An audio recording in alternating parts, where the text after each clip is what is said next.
Bab 756 Serangan selanjutnya 3. Nama, Bangkitnya Dataran Hitam Penulis. Plus matikan mengatur ulang. Minos Stuart, dasar bocah pengkhianat. Jenderal Silva berteriak dengan kasar, menatap dingin ke arah Minos sambil mengepalkan tinjunya erat-erat. Ayahmu pasti sangat kecewa. Putranya telah menjadi pengkhianat yang meludahi piring yang memberinya makan. Jadi, katanya, tanpa menyadari fakta bahwa saat ini, level Minos hampir sama tingginya dengan Albert ketika orang ini meninggal. Tapi meski Jenderal Silva mengabaikan kecepatan kultivasi Minos yang luar biasa ini, orang lain di sana tetap memperhatikan hal seperti itu. Ini menakutkan, hanya dalam waktu kurang dari 6 tahun, bocah ini telah mencapai level seperti itu. Beberapa anggota keluarga Silva memikirkannya, sementara Otis dan Adrian saling memandang dengan penuh arti. Ada yang tidak beres dengan bocah ini. Salah satu dari mereka berkomentar kepada yang lain sambil meremas senjata yang dipegangnya lebih keras lagi. Kita tidak bisa membiarkannya tumbuh lebih lama lagi, atau dia sendiri yang akan menjadi ancaman bagi seluruh keluarga kita. Patriark Otis setuju dengan tetua tertinggi, sudah melihat ke arah Minos dengan niat membunuh yang sulit untuk dilewatkan. Di sisi lain, ahli keluarga Silva lainnya di tempat itu sudah mulai mengenali beberapa wajah kelompok Minos.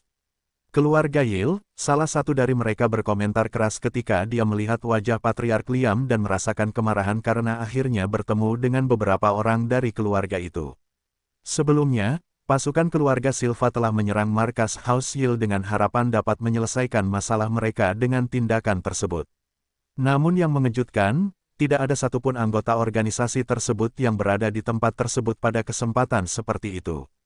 Sebaliknya, hanya sedikit orang yang menyediakan layanan luar untuk keluarga Yale yang berada di markas tersebut ketika serangan mereka terjadi. Oleh karena itu, keluarga Silva tidak hanya gagal membalas dendam tetapi juga menyia-nyiakan banyak sumber daya mereka pada kesempatan itu. Oleh karena itu, kebencian mereka terhadap Yale menjadi lebih keras dari sebelumnya. Dasar pengecut, mari kita lihat kemana kamu akan lari hari ini.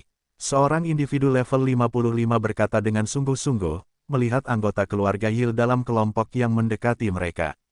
Tapi setelah mendengar semua komentar dari musuh-musuh mereka, pihak Minos tidak berkata apa-apa, hanya melanjutkan rencana mereka.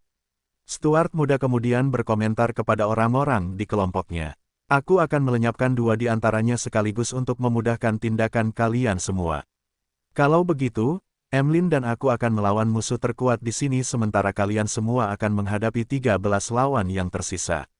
Katanya sambil melihat ke samping, mengamati wajah masing-masing orang di kelompoknya.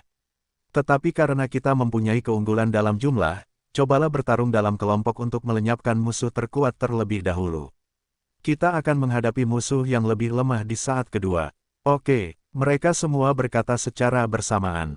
Kemudian Minos mulai berlari lebih cepat daripada individu-individu dalam kelompoknya, semakin jauh di depan mereka hingga dia bersiap untuk menyerang.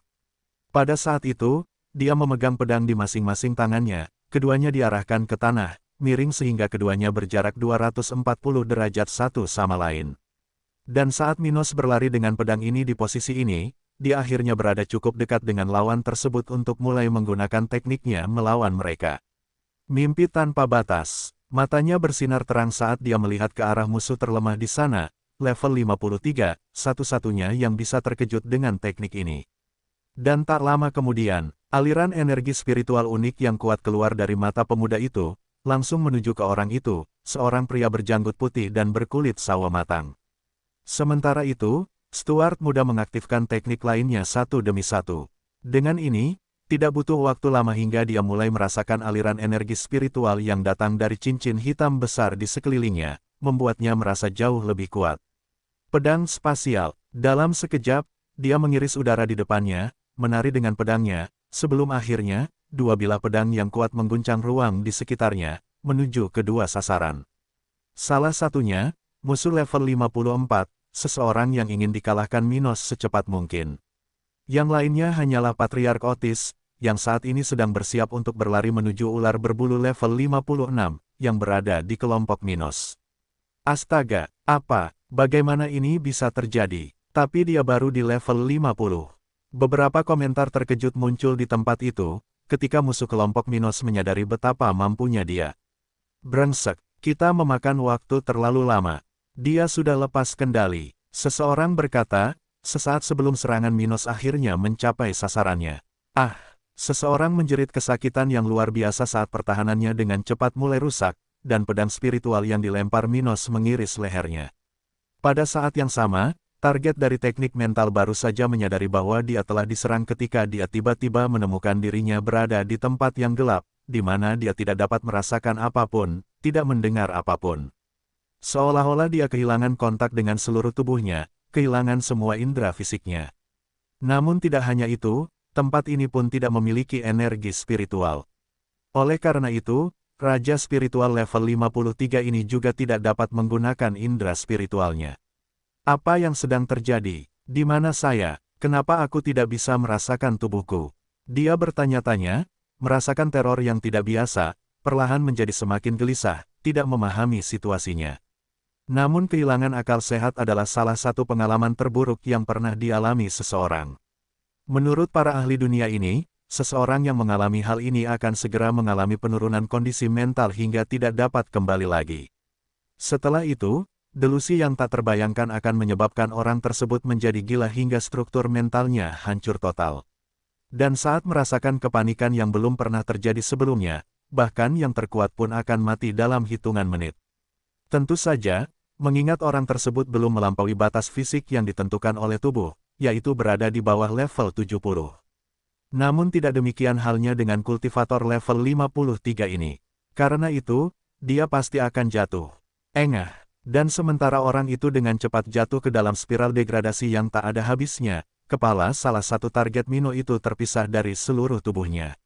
Itu terjadi cukup cepat. Bahkan sebelum Otis mencoba mempertahankan diri dari serangan Stuart muda, Raja Spiritual yang berlari menuju Eda sebelumnya tidak mampu melindungi dirinya dan terbunuh. Menabrak. Ah, bajingan. Otis mengacungkan amarahnya, tepat setelah didorong mundur beberapa meter dan merasakan tangannya sakit saat dia memegang pedangnya sendiri. Dia ingin menghadapi musuh terkuat di kelompok Minos dan kemudian menangkap pemuda ini. Tapi tiba-tiba, lawannya ini melakukan hal yang tidak terduga dan memulai pertarungannya sendiri, menyerang dua orang lainnya dan bahkan dia, seseorang di level 58. Brengsek, seharusnya aku membunuh cacing itu 6 tahun lalu.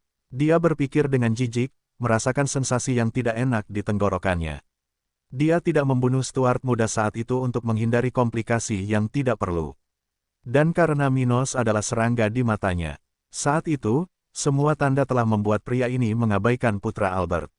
Tapi sekarang setelah dia melihat putra dari orang yang pernah dia rencanakan untuk dijatuhkan, seseorang yang telah tumbuh hingga membahayakan dirinya sendiri, Otis mau tidak mau merasa tidak enak. Pada akhirnya, menyelesaikan masalah sepertinya merupakan hal yang benar untuk dilakukan. Tapi setidaknya dia merasa dirinya masih sedikit lebih kuat dari Minos. Aku harus melenyapkannya sekarang. Jika dia tumbuh lebih signifikan, bahkan Raja Brown pun tidak akan mampu menghentikannya.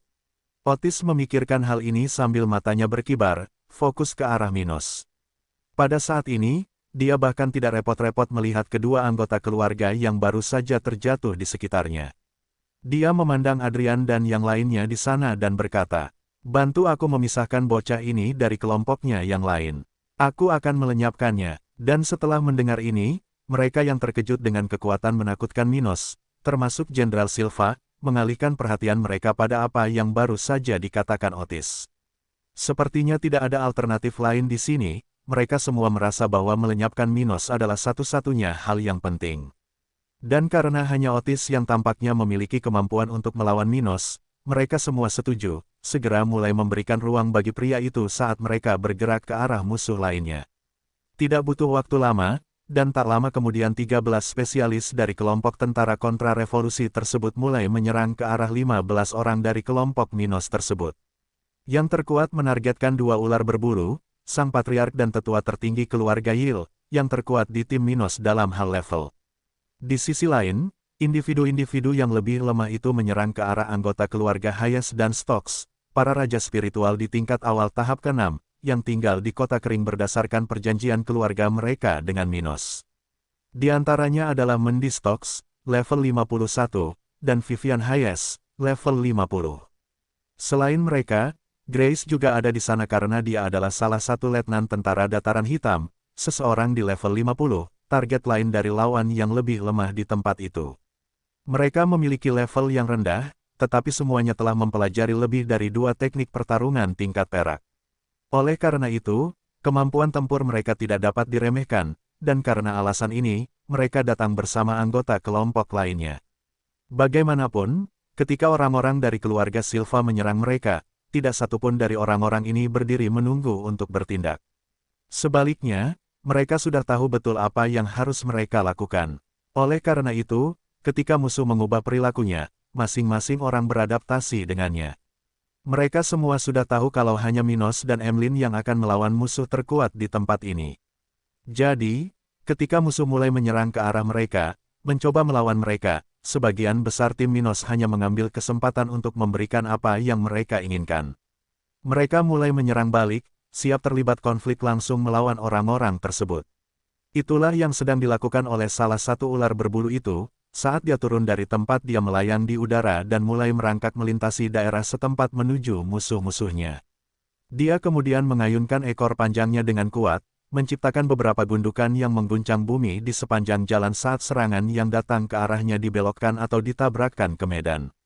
Di sisi lain, dia tidak membuang waktu, dan begitu dia cukup dekat dengan musuh-musuhnya, dia membuka mulut ular besarnya dan mengeluarkan cairan hijau. Tapi dia bukan satu-satunya yang melakukan sesuatu. Melihat orang-orang itu ingin menghalangi jalannya, mencegahnya bergabung dengan Minos, Emlyn. Menggunakan kecepatan luar biasa untuk bergerak melintasi medan itu. Pada saat yang sama, dia menggunakan 6 ekornya untuk melindungi dirinya dari serangan musuh saat dia pergi. Manusia rendahan, apa menurutmu itu cukup? Dia bertanya pada seseorang level 55 di sana sambil menatap matanya dengan dingin. Tapi dalam melakukan hal itu, dia tidak santai saja, dan ketika musuh tidak menduganya, cakar salah satu kakinya menebas ke arah lehernya. Ah! Binatang terkutuk, kamu hampir menipuku. Dia menjerit saat dia perlahan jatuh ke tanah, dengan luka dalam di bahu kanannya. Jika bukan karena dia nyaris lolos dari pesona mata Emlyn dan melemparkan dirinya ke tanah dengan cepat, cakar rubah ekor 9 ini bisa saja merenggut kepalanya. Namun beruntung baginya, kekuatan mentalnya cukup tinggi untuk menahan pesona ibu kila yang berada 1 tingkat di bawah dirinya. Dan dengan itu, Emlyn akhirnya mendapatkan ruang yang diinginkannya untuk lari ke tempat Minos berada. Sementara itu, anggota lain dari kelompok di belakang Kam itu sudah berhadapan dengan individu lain di tim Minos, terkejut dengan kekuatan beberapa dari orang-orang itu. Khususnya, kekuatan yang ditunjukkan oleh ketiga makhluk spiritual tersebut, sesuatu yang sangat tidak biasa dilihat di organisasi regional. Sulit untuk menghadapi monster berlevel tinggi di organisasi regional. Karena itu, orang-orang di sana terkesan dengan kedua ular berbulu itu, spesimen yang sulit ditemukan. Tapi di saat yang sama, mereka tidak boleh terbawa oleh karakteristik kelompok musuh yang tidak biasa ini. Sisi lain lebih kuat dari yang bisa dilihat mata. Jadi, jika mereka tidak berhati-hati, mereka bisa berakhir seperti 2 orang yang terkena serangan awal Minos. Bentrokan. Liam, tua bangka, bersiaplah untuk kematianmu. Kata salah satu raja spiritual terkuat di kelompok itu, seseorang yang meskipun berada di level 55, hampir siap untuk naik level. Namun lawannya bukanlah orang yang mudah. Bagaimanapun, perbedaan level sulit untuk diatasi. Cek, aku pernah takut padamu, Silvas, di masa lalu, Haden. Tapi sekarang semuanya telah berubah. Sudah waktunya kalian menghilang. Patriark Liam mengatakan ini dengan niat membunuh yang kuat di matanya saat dia mengarahkan senjatanya ke musuh itu. Liam Yil kemudian tersenyum pada orang itu dan berkata dengan nada merendahkan. Tapi Haden, kamu bodoh. Kamu bukan tandinganku. Setelah itu, dia melambai ke samping dan secara singkat menunjukkan kepada lawannya apa yang terjadi di sekitarnya. Tak satu pun dari 13 raja spiritual yang mengikuti rencana Otis telah mati hingga saat ini. Namun masing-masing dari mereka menghadapi masalah saat berhadapan dengan orang-orang dari tim Minos. Beberapa sudah mengalami luka yang terlihat oleh semua orang di tempat itu. Sebaliknya, yang lain terlihat sedikit lebih baik, bertarung tatap muka dengan lawan mereka, dengan bermartabat. Tetapi ketika orang ini melihat penampilan Adrian dan Jenderal Silva, mau tak mau dia merasakan hawa dingin di punggungnya. Tetua tertinggi keluarga Silva baru saja memulai pertarungannya dengan ular berbulu terkuat di sana. Tapi pakaian dan armornya sudah sebagian terkorosi, sementara noda parah di lengan bawahnya akan membuat siapapun menggigil. Orang itu adalah yang terkuat kedua di kelompoknya tapi sudah berteriak kesakitan saat melawan ular itu. Ah, sial, hati-hati dengan air liurnya, itu asam murni. Ia berteriak kepada masyarakat sekitar, terutama sesama anggota keluarganya yang sedang melawan ular lainnya. Di sisi lain, Jenderal Silva sedang dihajar oleh Eda, terus-menerus terkena pukulan wanita ini hingga armornya hancur seluruhnya sekarang. Ah, Jalang, apa kamu tahu siapa? Aku, kekuatan. Ah, Jenderal Silva sangat marah, tapi Eda tidak tertarik dengan betapa tersinggungnya musuhnya. Dia akan membunuhnya, jadi tidak ada bedanya apa yang dia katakan. Tidak ada artinya memperhatikan kata-kata terakhir seseorang yang akan segera mati di tangannya. Karena itu, selain ekspresi acuh tak acuh di wajah wanita cantik dewasa ini, Jenderal Silva gagal mengubah kondisi mental lawannya dan terus menderita di tangannya. Brengsek, bantu aku menghadapi wanita jalang ini. Dia berteriak ke arah raja spiritual lainnya di sana, khususnya yang menghadapi Mendi, Vivian, dan Grace. Dan melihat situasi keduanya, raja spiritual yang sedang melawan Liam saat ini merasa tidak enak atas semua ini dan tutup mulut. Saat sang patriark berurusan dengan bocah itu, kita lihat apa lagi yang perlu kamu bicarakan, serangga. Jadi, dia merenung sambil bersiap untuk melakukan serangan balik terhadap lawannya. Sementara itu, anggota keluarga Yil lainnya di tempat ini membantu anggota tim Minos yang levelnya lebih rendah bertarung di tempat ini. Mereka memiliki keunggulan numerik di sini karena yang lebih kuat sudah fokus untuk menghilangkan lawan dengan level yang lebih tinggi. Jadi, beberapa anggota keluarga Yil mendukung perempuan tersebut. Mereka kuat pada level mereka, dan dengan melawan beberapa lawan, yang merupakan bawahan keluarga Silva, mereka mendapatkan hasil yang luar biasa. Namun tidak dapat dipungkiri bahwa segala sesuatunya berbahaya bagi mereka karena cadangan energi mereka lebih rendah dibandingkan lawannya. Oleh karena itu, dukungan dari bawahan Minos ini sangat disambut baik oleh mereka.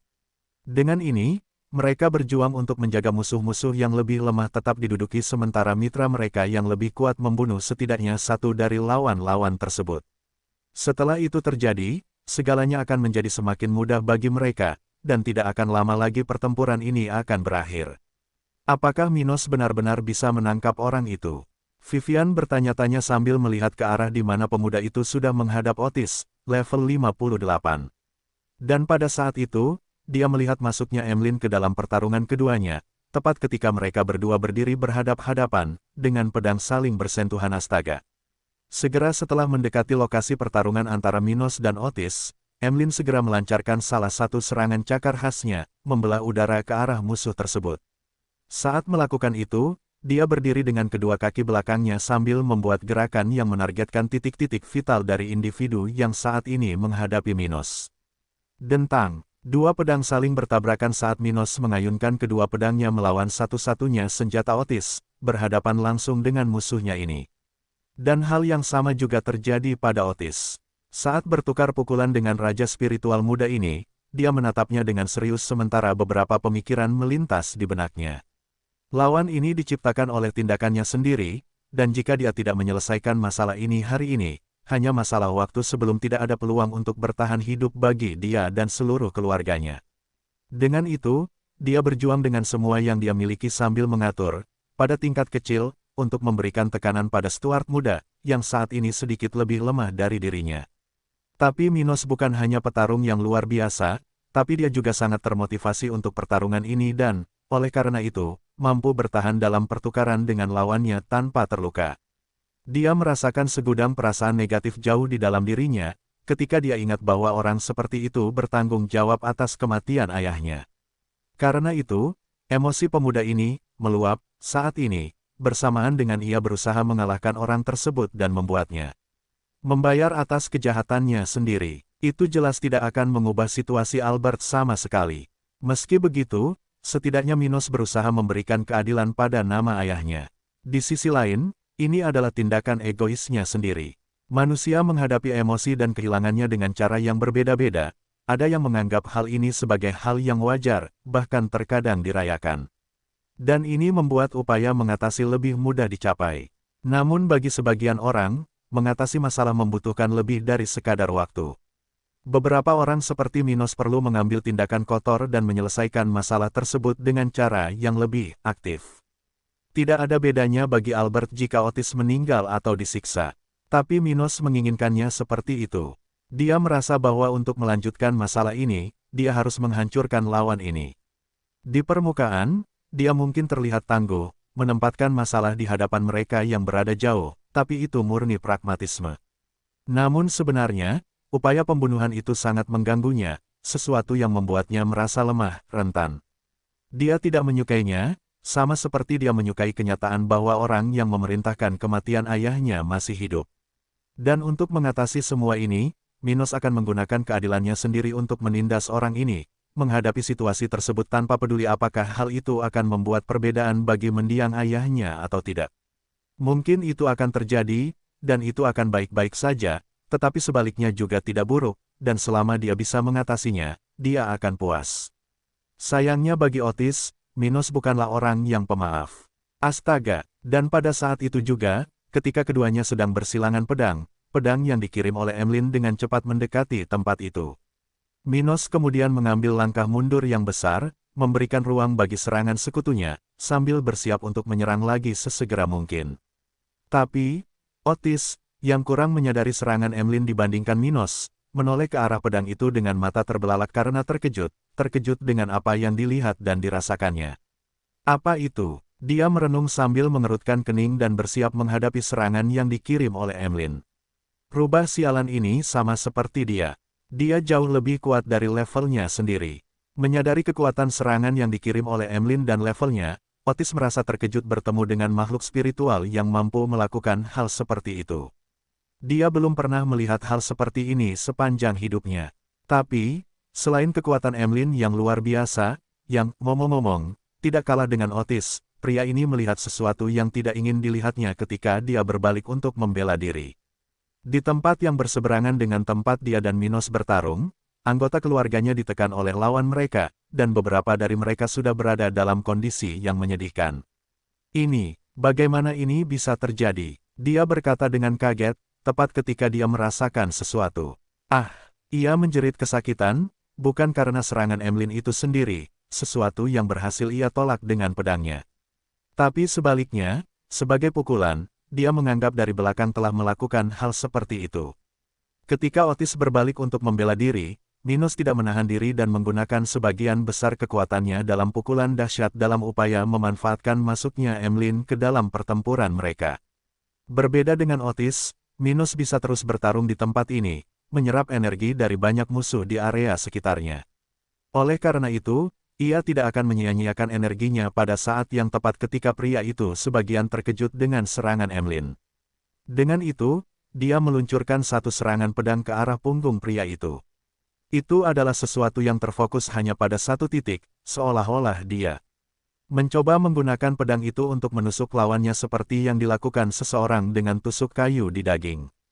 Ditambah dengan kecepatannya yang luar biasa, serangannya telah mengalahkan pertahanan Otis, sebuah armor yang hebat, dan teknik pertahanan yang aktif di sekitar tubuh patriark itu. Namun meski dengan pertahanan seperti itu, Otis merasakan ujung pedang Minos menusuk punggungnya dengan dangkal hingga akhirnya berhenti di salah satu tulang rusuknya. Anak nakal, dia berkata dengan dingin sambil mencoba berbalik ke arah Minos untuk melawan hal seperti itu. Pukulan ini tidak terlalu serius, tapi Otis merasakan sakit luar biasa yang sudah lama tidak dirasakannya. Dan dengan menambahkan semua variabel di sekitarnya, pria ini menjadi semakin marah saat ini. "Cek, kamu sudah selesai, Otis Silva." Minos mengatakan hal ini ketika dia melihat Emlyn yang berada beberapa meter dari mereka berdua, sedang berlari sambil memperlihatkan gigi setajam siletnya. "Pada hari kamu berkomplot melawan ayahku, kamu melakukan semua ini pada dirimu sendiri." Dia berkata sambil mengarahkan sebagian besar energinya ke tubuhnya yang tidak bisa dihancurkan, bergerak berkeliling, mencoba menghindari pukulan Otis. Kamu akan mati di tanganku, bocah." Pria yang tampak tua itu mengatakan itu sambil berkeringat dingin. Namun saat Otis menyerang ke arah Minos, masih dengan pedang tertancap di punggungnya, Stuart muda bergerak dengan cekatan, dengan tangan dalam posisi tertentu, bersiap melakukan sesuatu. Dan kemudian, ketika dia melihat Emlyn melompat dengan mulut terbuka ke arah Otis, Minos segera menggerakkan kedua tangannya untuk meraih pedang lawannya. Dengan melakukan itu, dia meletakkan telapak tangannya di sisi pedang itu sambil menggunakan seluruh kekuatan fisiknya yang dihasilkan oleh tubuh yang tidak bisa dihancurkan untuk menekan senjata itu. Dia kemudian bersandar ke samping, menarik bagian vital tubuhnya menjauh dari serangan lawan, memperlambat pedangnya hingga benar-benar tersegel dalam satu posisi. Aduh, aduh, saat itu juga, Emlyn bersiap menggigit salah satu lengan Otis, siap merobeknya dengan gigitannya yang kuat. Kau harus berusaha lebih keras lagi, dasar rubah bodoh. Otis berteriak marah sambil terus memaksakan pedangnya agar Minos melepaskannya. Ia kemudian menggerakkan salah satu kakinya, menendangnya ke samping ke arah Emlyn, siap mendorongnya menjauh saat ia berhadapan dengan Minos. Kekuatan. Di saat yang sama, Minos juga tak menyia-nyiakan kesempatan tersebut. Dia menendang dengan kekuatan besar ke arah bola Otis saat dia menjatuhkan pedang itu dan memanggil senjatanya yang lain. Akhirnya, tendangan Otis mengenai bagian bawah leher Emlyn, membuatnya terbelakang saat tubuh besarnya berputar. Aduh, retakan. Namun di saat rubah ekor 9 terlempar ke belakang, tendangan Minos mengenai sasarannya, tepat di antara kedua kaki Otis. Ah! Jeritan kesakitan yang nyaring terdengar dari pria itu saat kakinya gemetar pelan, saat sensasi menggetarkan mengalir ke seluruh tubuhnya. Otis jelas telah mengaktifkan pertahanannya dan memiliki tubuh yang agak kuat. Tapi karena Minos menggunakan tubuhnya yang tidak bisa dihancurkan, kekuatan tendangan sebelumnya terlalu besar, menyebabkan orang ini cukup kesakitan. Bocah pengecut, bertarunglah seperti laki-laki. Dia mengacungkan amarahnya sambil menguatkan dirinya dengan pedangnya, mencoba menjauh dari Stuart muda yang berguling-guling di tanah, bersiap menyerang. Aku berjuang untuk menang, sama seperti yang kulakukan saat aku membunuh putramu. Stuart muda berkomentar dengan jahat sambil memegang pedang bermata emasnya dengan kedua tangannya, menyerang pria itu secara diagonal. Apa katamu? Otis mengacungkan amarahnya saat akhirnya mengetahui penyebab kematian putranya. Selama ini, dia tidak tahu apa-apa tentang hal itu sejak tim investigasi pertama tewas di Kota Kering dalam upaya menyalahkan Minos. Di sisi lain, anggota tim investigasi kedua yang juga menemukan kaitan Minos dengan kematian Darrell Silva telah meninggal di Dataran Hitam. Hal yang paling berhasil mereka capai adalah menyampaikan informasi tentang perubahan wilayah itu kepada atasan mereka. Namun soal kematian Darrell, Otis belum mengetahui siapa yang telah merenggut nyawa putra kesayangannya hingga saat ini. Setelah mengetahui perubahan di Dataran Hitam, fokus dia dan keluarganya pun beralih dari mencari petunjuk pembunuh tuan muda Darrell menjadi melawan musuh di tempat seperti itu. Dan setelah bertempur beberapa kali dan mengalami banyak kerugian, ancaman yang semakin besar di wilayah itu telah melampaui apapun yang pernah dihadapi keluarga ini selama ribuan tahun. Oleh karena itu, Otis tidak lagi punya banyak waktu untuk memikirkan balas dendam atas kematian putranya. Itu bisa dilakukan di masa depan. Di sisi lain, keberadaan keluarga dalam jangka pendek jauh lebih penting daripada balas dendam pribadi pria ini. Dengan itu, dia sampai pada titik ini tanpa mengetahui apapun tentang hal itu sampai Minos memberikan informasi ini kepadanya. Dan setelah mendengar ini dan mulai menghubungkan titik-titiknya, Otis Silva menjadi semakin merah karena marah, merasa bahwa dia telah dimanipulasi dan sangat tersinggung oleh seorang pria berusia 20 tahun. Darrell telah meninggal selama lebih dari 4 tahun, dan dalam interval ini, keluarga Silva hanya mengumpulkan kekalahan. Seolah-olah mereka dikutuk. Dan sekarang, mengetahui hal ini, semuanya menjadi masuk akal. Minos telah merugikan mereka selama ini, perlahan-lahan membangun situasi saat ini di mana rumah Silva berada di bawah ancaman kehancuran. Iblis terkutuk, kamu membunuh anakku dan menghancurkan keluargaku. Otis berteriak sekuat tenaga, memerah karena marah. Seluruh urat di wajahnya terbuka, gemetar karena kebencian yang dia rasakan sekarang. Aku tidak hanya membunuhnya, tapi aku juga akan membunuhmu, serangga. Saat dia mengatakan ini, Minos mengaktifkan pedang spasialnya sekali lagi, menyebabkan ruang di sekitarnya menjadi terkendali saat dia menyerang musuhnya. Berat, jika aku tidak membunuhmu hari ini, namaku bukan Otis Silva, maka kamu akan mati seperti cacing tak bernama, Patua Jompo. Astaga! Dan pada saat itu, Otis bergegas menuju Minos dengan marah, mengabaikan medan perang di sekitarnya, hanya fokus untuk melenyapkan orang di depannya ini. Saat Otis melihat mata pemuda itu bersinar dalam warna pelangi, dia hampir bisa melihat wajah putranya di depannya saat dia melawan teknik musuhnya. Cacing, kamu seharusnya melihat ekspresi menyedihkan di wajah serangga itu. Minos berkata dengan nada kasar sambil meremas luka mental lawannya. Dia memohon untuk tetap hidup, mencoba menyebutkan betapa kuatnya ayahnya. Tetapi kamu tidak ada di sana. Ucapnya sambil mencondongkan tubuh ke samping dan merasakan udara terpotong oleh senjata musuhnya. Mino, Otis meraung, masih meronta. Pada akhirnya, aku membunuhnya dengan satu pukulan ketika aku beberapa level lebih lemah darinya, sama seperti situasi kita saat ini. Katanya, terus-menerus menyerang musuh ini ketika dia melihat Emlyn kembali ke pertempuran. Dan ketika saya memenggal kepalanya, ekspresi wajahnya benar-benar ketakutan, tidak percaya akan kematiannya yang terlalu dini. Aku akan melakukan hal yang sama padamu, serangga tua. Aku akan memenggal kepalamu dan memperlihatkannya kepada ratusan ribu orang. Dia berkata sambil memasang ekspresi gembira, melihat betapa kata-katanya mengacaukan psikologi lawannya. Dasar bajingan. Namun ketika Otis mengutuk Stuart muda, sambil mengutuk putra Albert dalam pikirannya, patriark ini telah membuat kesalahan besar. Dengan terpancing oleh provokasi Minos, dia telah menempatkan dirinya dalam posisi rentan dan Emlyn selalu memanfaatkannya. Engah. Dan kemudian, ketika dia akhirnya mencapai salah satu kaki Otis, Ibu Kila menutup mulut besarnya, menghancurkan potongan daging itu dalam satu gigitan. Ahahahahahahahahahahahahaha. Ahahahahahaha. Otis mulai meraung kesakitan sejak saat itu ketika darah muncrat dari sudut mulut Emlyn, dan bagian bawah kaki itu bergetar hebat. Retakan. Akhirnya, suara patah tulang di bagian tubuhnya bergema di area itu saat Emlyn menarik potongan daging itu ke arah yang berlawanan dengan pria itu. Ah, hewan terkutuk, aku akan membunuhmu. Dia menjerit putus asa ketika dia mencoba melakukan sesuatu terhadap Emlyn, dan saat ini perasaan marahnya berkurang terhadap Minos. Tapi saat dia mencoba melakukan sesuatu, dia merasakan sesuatu menembus pergelangan tangannya yang memegang pedangnya. Ah!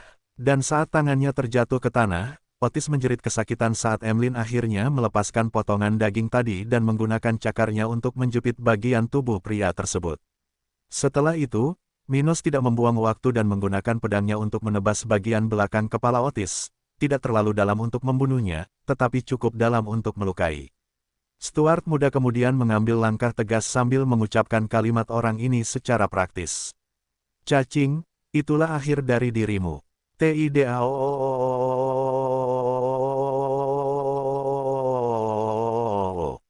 Menyadari apa yang terjadi, Otis berteriak putus asa, sangat menyesali keputusannya sebelumnya. Pada saat yang sama, dia berharap setidaknya terjadi sesuatu agar budidayanya tidak terpengaruh. Dia bahkan berpikir untuk mengorbankan dirinya sendiri dan mencoba membawa Stuart muda bersamanya. Sayangnya, itu sudah terlambat baginya. Tidak ada yang datang untuk menyelamatkannya, dan gerakan Minos terlalu cepat sehingga dia tidak punya waktu untuk menyelesaikan ritual pengorbanan.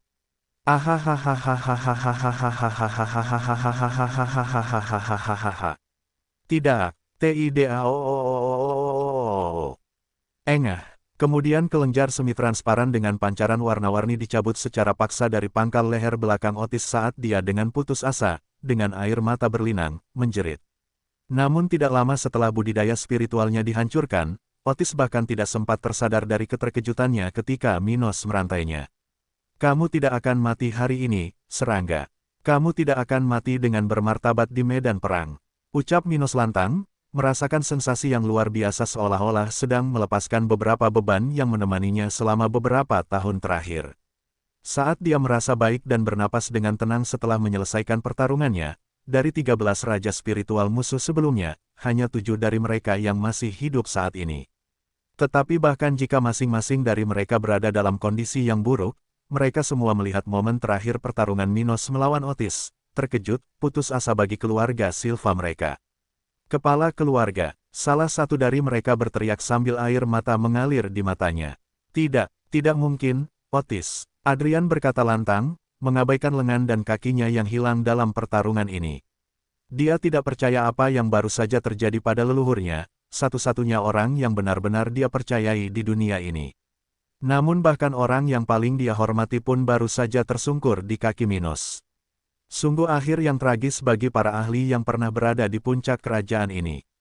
Ah, tidak mungkin, tidak mungkin. Itu hanya mimpi buruk. Namun meski beberapa dari mereka putus asa melihat kejatuhan Otis, orang-orang di tim Minos tidak menganggap enteng dan melanjutkan apa yang mereka lakukan. Tua bangka, jangan khawatirkan Otis. Khawatirkan dirimu sendiri. Liam Yil berteriak sambil menyeringai, sekali lagi menyerang sasarannya. Mati. Setelah kepindahan Liam Yil, Adrian segera mengalami saat-saat terakhirnya di dunia ini, ketika nyawanya terkuras habis bersama darahnya melalui luka fatal di dada kirinya. Tapi tetua tertinggi keluarga Silva bukanlah satu-satunya yang terbunuh di momen yang menentukan ini. Setelah Minos dan Emlyn menyelesaikan pertarungan mereka melawan orang terkuat di area itu, keduanya tidak gagal untuk mendukung anggota tim mereka. Rubah ekor 9 itu bergegas menuju lawan terkuat yang tersisa dan membantu anggota tim penyerang ini, beberapa di antaranya sedikit lebih lelah dan terluka. Pada saat yang sama, Stuart muda terus menyerap energi musuh sambil menyerang mereka dari jauh. Bagaimanapun, setelah beberapa napas sejak kehancuran budidaya spiritual Otis, masing-masing musuh yang masih hidup di tempat ini telah jatuh ke dalam kegelapan kematian. Beberapa dari mereka telah bertempur dengan gagah berani dan menimbulkan masalah bagi prajurit, bawahan, dan sekutu Minos di tempat ini. Namun karena keunggulan total kekuatan bertarung tim penguasa dataran hitam, tidak ada satupun rakyatnya yang terluka parah. Beberapa bahkan membawa beberapa tanda dari pertempuran ini selama beberapa tahun, sesuatu yang mengingatkan mereka pada peristiwa ini. Namun tidak ada hal yang dapat membatasi atau menimbulkan masalah dalam jangka pendek. Meski begitu, setelah kematian lawan level tinggi terakhir, grup ini telah menyelesaikan tujuan mereka di tempat ini, dan tidak banyak yang bisa dilakukan di sekitar sini. Menyadari hal ini, Minos melihat mayat-mayat di sekitar dan berkata, "Potong kepala mereka masing-masing dan bawakan kepadaku beserta cincin spasialnya." Mendengar hal itu, sebagian dari orang-orang itu mulai melakukan apa yang diperintahkan Minos, sementara Mendi dan Vivian mendekati pemuda tersebut. "Minos, apa kita tidak akan mendapat apa-apa untuk ini?" Mendi bertanya langsung, dengan sedikit senyum di wajahnya. "Aku juga ingin mengetahuinya," Vivian memikirkannya tanpa berkata apa-apa. Namun dia tidak berani bertanya secara langsung seperti Mendi karena dia tidak memiliki kedekatan dengan Stuart muda seperti wanita ini. Dan karena dia sudah memiliki kesan khusus bahwa Minos akan melakukan apapun yang dia inginkan, dia hanya diam saja, memperhatikan jawabannya. Minos lalu berkata, "Tidak kali ini. Setiap kali ada investasi dari pasukanku, semua barang yang dikumpulkan harus dikirim ke markas. Jika tidak, barang milik siapapun yang kamu bunuh akan menjadi milikmu sendiri." Dia berkomentar sambil menunjuk ke arah di mana para prajurit pasukan dataran hitam menggunakan berbagai jenis susunan spiritual untuk menghibur jenderal spiritual musuh. Tentara perlu memulihkan semua investasi yang dilakukan dalam perang. "Hah, jadi, maksudmu kami akan membayar kerusakan perang di dataran hitam?" Mendi bertanya dengan ekspresi penasaran di wajahnya. "Kamu cukup pintar, Mendi. Kamu benar, tapi bukankah itu yang dilakukan keluarga bisnis, seperti House Stocks Anda?" Cek, sementara Mendi merasa tidak puas tetapi tidak tahu harus berkata apa kepada Stuart muda, Vivian melangkah maju dan bertanya, "Apa yang ingin kamu lakukan dengan kepala-kepala itu?" "Itu kejutan," ucapnya sambil melihat ke arah tempat Otis terbaring di tanah, pingsan. "Tapi kalau sedang mengadakan pesta, selalu menyenangkan jika menggunakan beberapa dekorasi," komentarnya saat akhirnya menerima semua barang yang dikumpulkan di area itu dari tangan Eda. Setelah menerima cincin spasial yang ditinggalkan oleh Raja Spiritual musuh yang terbunuh dalam konflik itu, bersama dengan 15 kepala itu, serta menyimpan item penyimpanan Otis di miliknya sendiri, Minos tersenyum dan berkata, "Yah, waktunya berangkat. Eda, kamu bisa memulai penarikan tentara di pinggiran dan kembali ke markas rahasia di Kota Kuning. Liam, kamu akan menggendong lelaki tua jompo itu," ucapnya sambil menunjuk ke arah Otis. "Pokoknya, ayo pergi," ucapnya tepat setelah melambai ke Eda dan mengamati sekilas ledakan dan efek visual yang terjadi di sekitar tempat ini. Saat ini, tentaranya di pinggiran kamp musuh masih terus menyerang pasukan tentara kontra-revolusi, menggunakan susunan mereka untuk melakukannya. Setelah semuanya dimulai kurang dari 10 menit yang lalu, pihak pasukan musuh telah mengubah situasi mereka. Awalnya mereka menderita karena diserang secara tiba-tiba, di tempat yang pada awalnya dianggap relatif rahasia. Namun seiring berjalannya waktu, mereka berubah dari sekadar membela diri menjadi menyerang musuh-musuh di pinggiran area ini. Dengan begitu, kini banyak prajurit yang datang dari markas rahasia pasukan Minos di Kota Kuning yang bergantung pada penghalang besar untuk mempertahankan diri dari lawan sambil menunggu penyelesaian konflik utama. Lagi pula, mereka tidak bisa menghadapi begitu banyak orang hanya dengan kekuatan mereka, karena jumlah lawan mereka jauh lebih banyak daripada mereka. Alhasil, mereka berada dalam situasi pasif sementara lawannya semakin mendekat ke posisi mereka. Tapi begitu Eda mengucapkan selamat tinggal pada Minos dan orang-orang lain yang sedang menuju kota kering saat ini, wanita ini segera memicu pagar yang tersebar di sekitar area tersebut. Dengan itu, sudah waktunya bagi pasukan untuk mundur dari kamp musuh ini. Ayo, abaikan postinganmu, saatnya lari. Petik 2, haha, akhirnya. Tuan muda pasti sudah memusnahkan orang-orang bodoh itu. Jangan merayakannya terlalu keras. Jika musuh cukup gila untuk mengejar kita, kita akan mendapat masalah. Seseorang mengomentari hal ini di salah satu dari banyak kelompok di sekitar kamp itu, salah satu dari banyak kelompok yang sudah meninggalkan pos mereka. Mereka telah meninggalkan susunan serangan yang sebelumnya mereka aktifkan untuk memberi mereka waktu untuk melarikan diri. Sementara itu, lawan akan terus mendapat masalah hingga kristal pada item tersebut habis. Itu bukanlah sesuatu yang murah untuk dilakukan.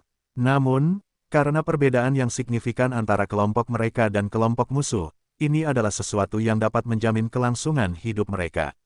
Oleh karena itu, tentara telah memikirkan strategi ini untuk melarikan diri para prajurit tersebut.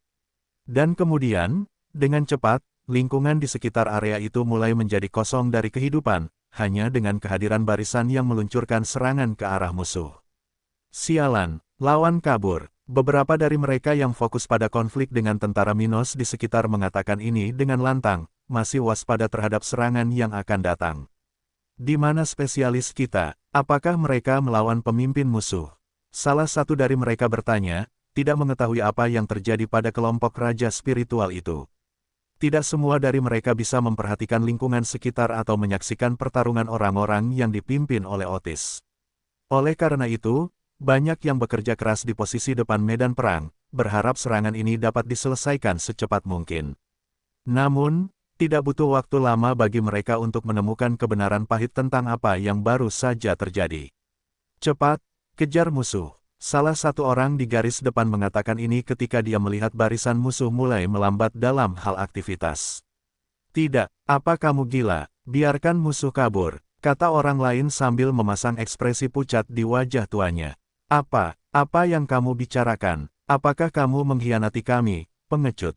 Orang yang sama sebelumnya bertanya dengan sinis. Raja spiritual kita telah kalah dalam pertarungan mereka. Sekarang kita memiliki 15 mayat tanpa kepala di kamp kita. Pria tua itu berkata sambil merasakan tenggorokannya tercekat. Banyak individu di kamp ini adalah bagian dari keluarga Silva, bawahan, dan bangsawan. Akibatnya, berita ini 1000 kali lebih buruk bagi orang-orang tersebut dibandingkan dengan keluarga lain di sana, karena ini berarti akhir dari keluarga bangsawan itu. Apa katamu? Itu tidak benar. Sang Patriark ada di sini bersama kita. Bagaimana kita bisa kalah? Sang Patriark kalah dan ditangkap oleh musuh. Seseorang berkata dengan jijik sambil gemetar karena marah. Orang ini telah melihat semuanya dari jauh, jatuhnya masing-masing ahli tersebut dan strategi pasukan Minos yang tidak tahu malu. Karena semua ini, mau tak mau dia merasa sangat sedih dengan perkembangan segala sesuatunya, terutama ketika mayat para ahli itu dinodai. Patriark, apa yang akan terjadi pada keluarga kita? Dia bertanya dengan sangat menyesal, cukup keras untuk didengar oleh banyak orang di sana. Sayangnya, mereka sekarang hanya memiliki 12 raja spiritual yang tersisa, jumlah minimal yang bisa menjamin kelangsungan hidup mereka dalam jangka panjang. Oleh karena itu, tidak lama kemudian mood negatif menyebar ke seluruh tempat itu, karena banyak orang merasakan kerugian yang sangat besar. Namun beberapa dari mereka tidak begitu puas.